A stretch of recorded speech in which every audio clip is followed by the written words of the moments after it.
Muito bem, senhores. Está aqui o Mauro César com a gente também. Vocês mandem suas perguntas, seus likes para a gente falar agora do Flamengo. Se o Mauro quiser dar um plá de Neymar, também pode dar, mas vamos falar também do Flamengo. Bom, você postou no seu blog uma postagem bem interessante, inclusive você falou com o presidente do Flamengo sobre um conflito Boto-Runco, do time voltou de férias com surpresas.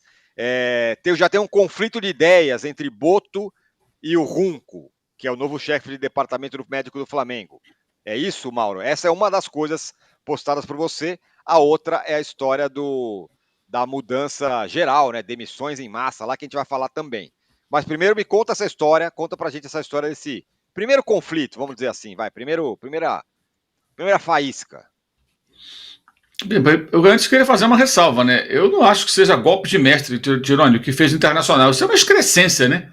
Sim, você pega um jogador, não paga, aí você vende que é lucro. Quer dizer, isso é o fim da picada. Ainda tem coleguinha para fazer média com torcida, vai ao microfone aqui a colar e fala que é contra o fair play financeiro. Cara, como é que você pode ser contra um negócio que é para regulamentar uma bagunça que é o futebol brasileiro? Onde já se viu você comprar... Eu compro um carro, trabalho como motorista de aplicativo, ganho dinheiro, aí eu vendo, não pago o carro de quem eu comprei, dou um calote no cara, aí eu vendo para um outro com lucro, já ganhei dinheiro com esse carro, e vou para poder pagar o outro sujeito que me vendeu o carro. Tem razão. Isso, gente, isso não tem cabimento. E a CBF não faz nada, ninguém faz nada. Sabe, não tem nada. Isso é uma vergonha. Eu não sei como é que um clube do porte do Internacional se submete a essa vergonha, se submete a isso. Isso daqui não é só o Corinthians, a gente fala sempre do Corinthians. O Corinthians é o campeão desse negócio, mas não é só o Corinthians. É o modo de operante do futebol brasileiro. Tem que acabar, gente. Tem que mudar, não é possível. A gente vai viver nessa sacanagem a vida inteira. Isso é uma piada, né? Enfim. Aí são duas coisas que estão acontecendo no Flamengo. Primeiro, eu publiquei ontem no meu blog o vídeo que o BAP gravou 13 dias antes da eleição, assegurando o vídeo direcionado aos funcionários do Flamengo, dizendo que não haveria demissões, que era um boato, um rumor, que teria o objetivo de prejudicar a sua candidatura. Pois é, nos 4 primeiros dias úteis de 2025, ou seja, os primeiros dias úteis da gestão dele de fato, com o presidente do poder, o Flamengo demitiu dezenas de pessoas. Já tem perto de 40, 50 pessoas. Todo o departamento médico, praticamente, com exceção de 1, 2 personagens, foi demitido. Todo. O novo diretor-geral, que substitui o antigo CEO, que era o Belotti, é o Paulo Dutra. Esse executivo, ele trabalhou lá, fez um trabalho importante na reestruturação financeira do Flamengo, muito mais importante do que o do ex-presidente, que muitas vezes é citado por desinformação das pessoas. Ele sai em dado momento para trabalhar numa empresa porque recebeu uma proposta, mas ele voltou agora ao Flamengo. O Paulo Dutra, ele teve o quê? 2 dias? 1 dia? 3 dias? Para avaliar esses funcionários? As demissões na parte administrativa, em setores específicos do Flamengo, são vários. Ou no passado por ele, ele mal teve tempo de avaliar esse pessoal. E aí tem torcedor que acha, não, o departamento médico era ruim. Era ruim por quê? Porque o jogador se machuca? Se machuca por quê? Porque o departamento médico é ruim? Ou porque o calendário é péssimo? Ou porque, como vocês falavam do Neymar, eventualmente o jogador também não se cuidou? Ou porque foi uma fatalidade? Ou porque o gramado é ruim? É culpa do nutricionista? É culpa do fisioterapeuta? O Casal estava falando, o fisioterapeuta funciona se o jogador se dedicar. É culpa do atleta, dos profissionais ou do nosso futebol? Demitiram todo mundo praticamente. Tá? Não sobrou praticamente ninguém. Né? Então, por que isso? Houve uma mudança no comando do departamento médico, saiu o Tanuri, que era muito questionado, né? Eu não estou dizendo aqui que ele não possa ser questionado, pelo contrário, entrou o Zé Luiz Runco, que já foi médico do Flamengo há muitos anos, e todo mundo saiu. E em vários setores saíram diferentes profissionais do Flamengo. Uma coisa é você fazer ajustes em setores que não estão funcionando, um ou outro personagem que não está funcionando. O cargo de confiança, a gente entende, você tem um cargo de confiança, mudou o poder, a tendência é você ser substituído por alguém da confiança de quem está assumindo, a gente sabe disso. Mas não é o caso. Em diferentes níveis hierárquicos dentro do clube, houve demissão. Então, primeiro que o presidente prometeu em campanha. Está gravado, está lá o vídeo, está lá no blog, está aí no UOL. E aí, de repente, ele manda esse pessoal todo embora. Já não é legal. E contratou alguns sócios como gerentes, são 4, gerente e diretor, 4 ao todo, que foram apoiadores de sua campanha. Tem vídeo também no meu blog da campanha no qual eles aparecem ali declarando apoio ao presidente. Então o cara apoia, é sócio e vira funcionário. Isso é legal. E aí, na entrevista que o BAP me concedeu via WhatsApp, ele disse: não, o Flamengo não tem compliance. Tem, eu coloco, inclusive, o link para a pessoa acessar lá o compliance do Flamengo no meu blog. Então, houve o problema da demissão, e aí tem, paralelamente, uma outra questão, que são as mudanças que o Runco está fazendo, ou seja, todo o departamento de futebol foi eliminado praticamente, pouca gente sobreviveu. Por exemplo, eles tiraram o nutricionista de performance. O pessoal está confundindo. Não é o nutricionista ou a nutricionista que trabalha com refeitório.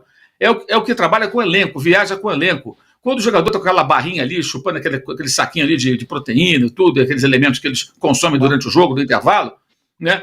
É o nutricionista de performance que faz aquele acompanhamento, que fornece aquilo para os caras. É um cara que dá apoio para o atleta no jogo. Gente, o mundo inteiro tem isso. Ora bolas. Então são caras que fazem um papel bem específico para a manutenção das condições físicas e a alimentação do atleta antes, durante e depois do jogo. Essa função foi a priori eliminada. Pode ser que volte atrás, que eu já apurei e escrevi no blog, que alguns jogadores, ao saberem da novidade, mesmo antes de voltar das férias, já se manifestaram que, peraí, como assim? E aí tem uma situação que é bem curiosa, mas que ilustra bem, que é um bastidor que a gente apurou, que é o fato de existir dentro do CT do Flamengo uma mesa de fute-mesa. A mesa de fute-mesa, para quem não sabe, é mais ou menos uma mesa de ping-pong, um pouco curvada, né? Onde você joga ping-pong com a bola de futebol, e sem raquete, e sim com os pés. Né? E os jogadores gostam disso. O Neymar, que vocês estavam falando, adora isso. Até eu ilustrei o post com a foto do Neymar jogando esse negócio aí. E eles usam no aquecimento e tudo mais. O novo diretor médico teria chegado no local, viu aquilo ali e perguntou: o que é isso? Aí perguntou ao fisioterapeuta: para que serve isso aqui? O fisioterapeuta: não, para nada. Do ponto de vista da fisioterapia, para nada. Então tira. O Boto, quando soube, fala: não, mantém. Porque o Boto sabe que os jogadores gostam daquilo. Para que ele vai arrumar uma encrenca já, ficar criando pelo em ovo? Então, existem claros choques de ideia, e tem uma entrevista que foi concedida a um blog chamado Fora do Jogo, há alguns meses, pelo Zé Luiz Runco, em que ele coloca em dúvida, primeiro ele discorda, é um trecho muito importante, ele discorda dos jogadores serem poupados, preservados, ele acha que o jogador tem que jogar. Bem, o futebol mudou muito, né? Muito físico, a gente sabe, discutimos muito sobre isso. Esse é um ponto. E o outro que ele coloca até em discussão, quase que em dúvida, ele coloca na berlinda, digamos assim, muitos dos recursos que são utilizados hoje para acelerar a recuperação, prevenir lesões, etc. É o contrário do que o BAP falou na posse. Eu ponho até o link para o discurso de posse dele, né, no meu blog, onde ele fala de minutagem, de formação de elenco, dos cuidados, e isso teria feito parte, ele fala isso na sua apresentação na posse, que foi de 18 de dezembro, da conversa com o Boto. Porque a gente, é óbvio, o Boto é um profissional do futebol, não quer profissionalização. Você vai ter um diretor executivo que fala: isso aqui não serve, essa ferramenta para curar o jogador é bobagem, aquilo ali, não, isso é besteira, isso aí não previne lesão nenhuma, joga no lixo, essa mesa aqui não serve também. Gente, isso não é profissionalismo, isso é uma volta ao passado. Então o Flamengo podia adotar o Fred Flintstone, então, como seu novo mascote. Então é uma coisa assim, confusa, um choque de ideias muito claro. E os jogadores que se representam hoje vão encontrar um outro ambiente, uma outra situação, por conta de mudanças bruscas e, me parece, muito exageradas. Porque não é possível, Tirone, que o Flamengo tenha saído de 400 e poucos milhões de faturamento para 1,3 bi nas duas gestões do Landim, que tem um monte de coisa que a gente pode questionar o Landim, mas várias, e já o fizemos. Mas você sai de 400 e poucos milhões para 1,3 e só tem competente no ambiente de trabalho? Não é possível. Como se avalia os profissionais do clube em tão poucos dias? E o próprio BAP fala que alguns foram até demitidos porque apoiaram a candidatura do Landim. Mas se o cara for um bom funcionário, qual é o problema? Ele não pode continuar? Tudo bem, você apoiou outro cara, mas faz seu trabalho aí e acabou. Tu é pago para isso. Será que não pode? Tá bom, não pode isso. Mas pode o sócio apoiar o Flamengo e depois virar funcionário? E qual a qualificação que essas pessoas têm? E no blog eu pergunto: não era melhor fazer um processo seletivo? Não precisa, porque já tem as pessoas ali. Olha, começo muito ruim, muito confuso, muito tumultuado. E preocupante demais. Isso aí para estourar dentro do campo, estou falando hoje, tá? Dia 8 de janeiro. Isso para explodir dentro do campo não demora muito, não. Outra coisa, hoje também, mais um aniversário da morte dos garotos do Ninho, ninguém até hoje foi responsabilizado, é sempre bom lembrar. Mais um mês, aliás. Aniversário daqui a um mês. Daqui a um mês serão 6 anos. 6 anos, 72 meses. Hoje, 71 meses da morte dos meninos, ninguém foi responsabilizado pela justiça até hoje. Olha, para quem fala que vocês não falam dos meninos do Ninho, tá? O Mauro, rigorosamente, todos os meses, ele lembra dessa história terrível, essa passagem terrível da história do Flamengo. Agora, bom, duas coisas. Primeiro, para quem quiser mais coisas sobre essa história, vai lá no blog do Mauro, que tem entrevista com o Bap. É uma entrevista bem interessante, assim, porque o Mauro vai perguntando para ele, o Bap vai respondendo e tal, meio escapando de algumas respostas, mas é bem interessante essa história toda. Agora, o Danilo, é um modo BAP pé na porta. Chegou, já faz a limpa, já vem aqui, agora é o Ronco que manda e não sei quem. No futebol, a gente sabe que é um pouco diferente de outros ambientes, né? É um ambiente um pouco específico. E aí o Mauro tem razão, ele se alerta, né? Isso aí, para começar a dar algum problema, pode ser um passo, né? São muitas coisas, né? Sim, e assim, é até relativamente comum quando a gente vê mudança de gestão, a mudança de equipes profissionais, né, em diferentes setores. Então muda um pouco do departamento médico, muda a comunicação, é até relativamente normal. O problema nesse caso do Flamengo que eu vejo é, primeiro, na promessa dele, né, que é algo assim que qualquer político de esquina faz, promete uma coisa, depois que eleito não faz. Então esse já é um primeiro problema. E o segundo problema é o que motiva essa mudança. Porque se ele chega e depois de um tempo, ele fica ali 2 meses, faz uma avaliação e fala, não, Tanuri não me serve. E aí contrata um novo chefe do departamento médico, que tem vai modernizar e vai melhorar, você pensa, tá fazendo para o melhor. Mas pelas explicações que o Mauro deu agora, a decisão, o que motiva o BAP a fazer isso é uma questão puramente política. E o Flamengo não pode dar esse passo aí de querer voltar a deixar ou de aumentar o poder de quem vota, do camarada ali que vai no clube, que não tem uma questão profissional e que passa a ter poder porque ele tem poder de voto, ele ganha algum cargo porque ele apoiou. Esse tipo de coisa o Flamengo não pode tolerar. O Flamengo como instituição, né? E aí o BAP, ele é o representante máximo. Então, me chama a atenção especialmente quando você vê as entrevistas do Runco, que não me parece que ele está alinhado com essas novidades da questão do departamento médico. Ele parece mais um Luxemburgo quando ele dá entrevista do que uma novidade, sabe? Então ele fala, essa coisa de poupar é besteira. O que tem esse agasalho aí que melhora o sangue do jogador? E aí demite já uma profissional que é especialista em algo bem específico, que é o jogador, como disse o Mauro, né, tomando aquelas vitaminas, aqueles saquinhos que eles às vezes colocam ali na beira do campo e durante o jogo, numa pausa técnica ou outra, eles tomam, que ajuda na hidratação e ajuda a recuperar sais minerais e etc. Essas questões mais técnicas que são coisas importantes para o jogador. Então, quando você vê uma mudança que não é motivada por uma questão técnica, porque não passou por uma avaliação, por um crivo, aí a gente pode ficar com uma pulga atrás da orelha, e me parece que o Flamengo está fazendo essas mudanças por mais questões políticas do que questões profissionais e técnicas, e isso nos chama a atenção, ainda mais num time que tem nos últimos tempos problemas, claro, né? Problemas com o Marcos Braz e problemas com o Landim e tal, mas que teve vitórias, vitórias dentro de campo, teve como disse o Mauro, uma crescente na parte de produção, no aspecto financeiro. Então me chama muita atenção esse começo de gestão por conta disso. E aí, no campo da bola que você disse, Tirone, você tirar o mesobol, o fute-mesa lá, chama como quiser, por simplesmente uma birra, por simplesmente achar que não presta, é pedir para perder os jogadores, porque os caras amam aquilo. E dentro do futebol, dentro de todo esse profissionalismo, tem a parte de como você lida com os jogadores. Eu não estou dizendo para passar a mão, para ser um técnico paizão, não. Mas você tem que ter um tato de como lidar com os jogadores. Não é simplesmente chegar e falar, isso aqui não presta mais. Tem que ter um tato. E, aparentemente, nesse começo, o BAP ainda está dando uns murros em ponta de faca aí que ele vai aprender rapidinho que não é assim que ele começa a coordenar um futebol, não, viu? Ô, Casão, sempre quando tem alguma coisa nessa linha, eu fico pensando na minha vida profissional. Quando você, sei lá, você sai de férias, a hora que você volta, tem um chefe novo lá. Opa, tem um cara novo aqui que mudou a mesa do café aqui da redação. Agora tem que chegar mais cedo, agora não sei o que lá, agora eu vou fazer isso. Parece que mudou não sei o que. É sempre um estranhamento. Ainda mais para mim, que sou um cara que gosta das coisas sempre iguais. Agora, como é um jogador? Como é para um jogador? Porque acabamos de falar aqui, os caras gostam do fute-mesa. Os caras chegam lá, opa, não tem mais, o que aconteceu? Como é para um jogador isso? Porque eu sei que a relação de jogadores com o pessoal, com o staff, roupeiro, com essa turma toda, é sempre muito próxima, né? Eles até dividem bicho, aquelas coisas todas. Como que é num ambiente de um clube, assim, quando acontece um negócio desse tão radical?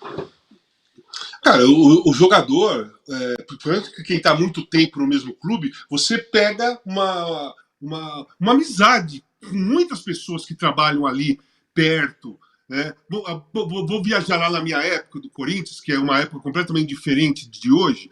Por exemplo, lá você tinha 2 roupeiros, que era o seu Paulo, Miranda, você brincava com os caras, você chegava, você via eles todos os dias lá, preparação física. E quando muda, cara, dá aquele baque, você fica meio, sabe, você se sente um peixe fora d'água dentro da sua própria casa. Porque tem um monte de gente diferente, você não sabe o porquê daquilo, se tudo está funcionando, se as coisas estão funcionando, você não sabe o porquê. Isso aí dá um mal-estar na maioria dos jogadores. Super. Porque o jogador é treinado, né? Você é disciplinado, você treina com o mesmo preparador físico, treinador, o pessoal da rouparia e não sei o quê. Você vai anos tendo pela frente essas mesmas pessoas, você fica preso nesse ambiente. E uma mudança sem explicação dá um mal-estar. Eu concordo com o que o Mauro falou. Pô, o jogador olha assim e fala, pô, mudou, pô, aquele cara era tão legal, por que saiu aquele cara? Então aí já começa, a pessoa que chega tem outro modo de trabalhar, um outro modo de se relacionar. E os jogadores estão acostumados com outra coisa. Então o cara que chega tem que conquistar o jogador. E é difícil você conquistar o jogador rapidamente, porque o cara vai defender sempre, ele vai ter uma predisposição a não ir ao encontro da novidade, porque ele prefere aquilo que ele já conhece. Isso é um ponto.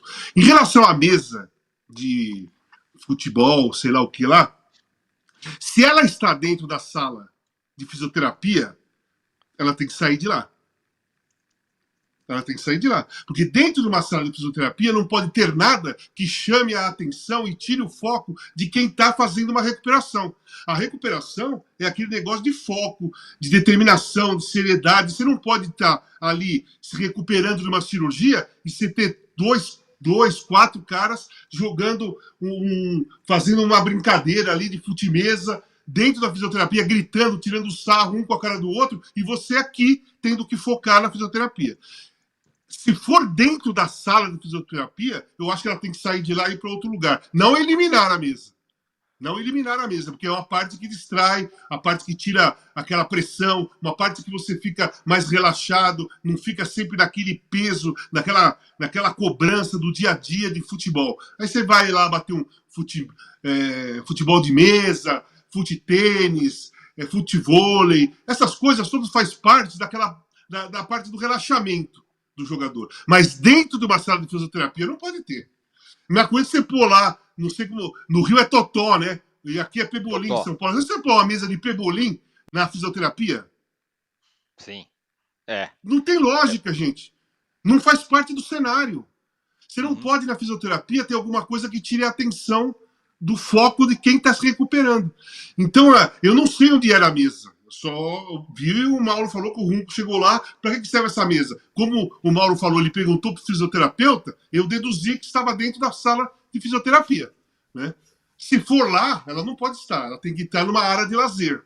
Uma outra área. Uma outra sala. Uma sala que tem pebolim, uma sala que tem bilhar, sei lá, mais distante lá a mesa para jogar esse fute-mesa. Normalmente, Casão, esse fute-mesa, eles ficam ali num canto ali na lateral do gramado, atrás dos gols, eles ficam num lugar de lazer que é aquela resenha, sabe? Ao pós-treino eles vão ali fazer aquela brincadeira. Dentro do campo é o ideal. Dentro do campo é o ideal. Você põe lá. Eu acho que sempre numa hora de lazer, de relaxamento mesmo.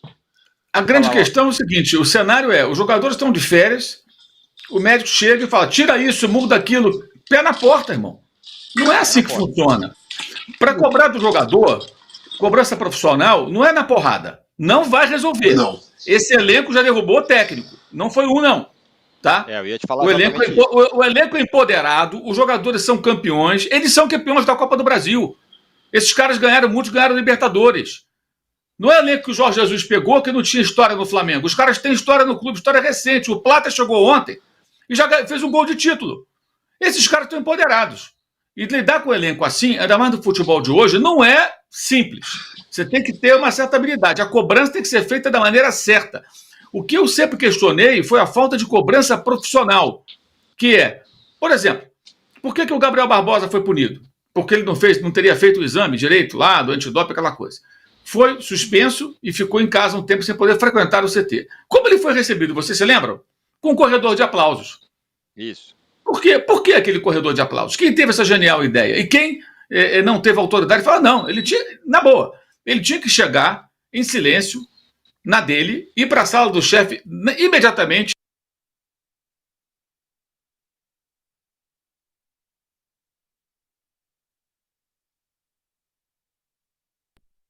Palma, um circo, uma palhaçada. Aquilo foi uma coisa patética, só para ilustrar. Então, cobrança profissional é cobrança profissional. Quando a coisa não está funcionando, o jogador tem que ser cobrado, o técnico tem que ser cobrado, eles são pagos para isso. Não se trata de você achar que todos os profissionais que estão em todos são incompetentes, porque alguém se machucou. Então, Pedro se machucou na seleção. A culpa é do nutricionista, a culpa é do fisioterapeuta, a culpa é do enfermeiro, a culpa é do sei lá o quê, nem do médico do Flamengo. Não é. Se machucou lá, no treino da seleção. Alguém pode especular, não, mas se ele não tivesse jogado o outro jogar, pelo amor de Deus, é muita pretensão. Nem médico pode fazer essa especulação. Como é que você pode afirmar um negócio desse? Uma lesão que o cara teve lá dentro do joelho, no gramado, XYZ. Então, a grande questão é o choque de ideias e a maneira que o médico chega interferindo em tudo. E tem um novo chefe, gente, dentro do departamento. Quem manda não pode ser o Runco, quem manda tem que ser o Boto. O Boto foi trazido para o Brasil para isso. Para organizar o setor, para botar a ordem na casa e para fazer cobrança profissional também, que não sabemos qual a sua capacidade nisso, porque ele jamais ocupou essa função num clube do tamanho do Flamengo. Ele dirigiu clubes menores lá fora, e do Benfica ele era scout. Não tinha toda essa responsabilidade. Mas ele se disse preparado, que se preparou para isso, vamos ver com o tempo. Aí quando você chega no local e tem alguém tomando decisões paralelamente a você, o que é isso? Não pode, claro que não pode. E o discurso de cruzado com o que a gente sabe, imagina que o Boto pensa, ele vai dar uma coletiva e pode até falar sobre isso talvez, é totalmente conflitante.